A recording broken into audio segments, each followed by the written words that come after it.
kita lihat justru sebaliknya. Kosinudin mati-matian mendorong penyelesaian di luar pengadilan. Kenapa?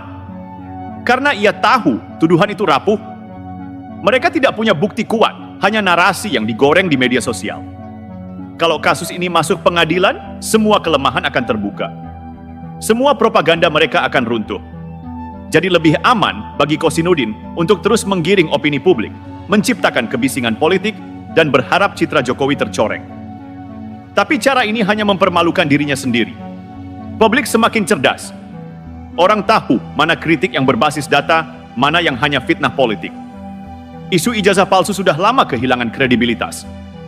Narasi ini sekarang hanya jadi bahan propaganda murahan. Kita harus jujur. Ahmad Kosinudin bukanlah pengacara yang memperjuangkan kebenaran hukum. Dia lebih mirip pengacara sensasi. Setiap pernyataannya selalu dikemas dramatis, penuh sindiran, seolah dia pahlawan. Padahal, ia hanya berusaha membela kepentingan segelintir pihak yang ingin merusak citra Jokowi. Di satu sisi, ia menuduh Jokowi memalsukan ijazah. Di sisi lain, ia sendiri tidak mampu menghadirkan bukti konkret. Kalau benar ada bukti, bawa saja ke pengadilan.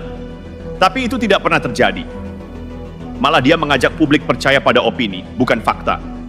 Ini gaya pengacara yang tidak profesional, mengandalkan panggung media, bukan meja hijau. Sikap selesaikan di luar pengadilan juga menunjukkan bahwa Kosinudin takut pada proses hukum. Padahal hukum justru akan melindungi semua pihak. Kalau ia yakin tuduhannya benar, pengadilan adalah tempat paling tepat. Tapi kalau ia tahu tuduhannya lemah, maka ia memang hanya ingin bermain isu.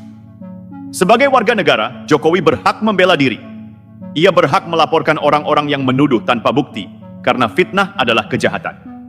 Fitnah mendarah daging lebih berbahaya dari sekadar kritik, karena ia mengikis kepercayaan publik dan mencemarkan nama baik seseorang tanpa dasar hukum. Jokowi tidak sedang mengkriminalisasi aktivis, seperti tuduhan Kosinudin. Jokowi hanya menggunakan haknya untuk mencari keadilan. Justru mereka yang menebar fitnah tanpa buktilah yang harus mempertanggungjawabkan ucapannya di pengadilan. Drama ijazah palsu ini tidak lebih dari permainan opini. Ahmad Kosinudin dan TPUA sudah kehilangan pijakan moral karena gagal menghadirkan bukti konkret.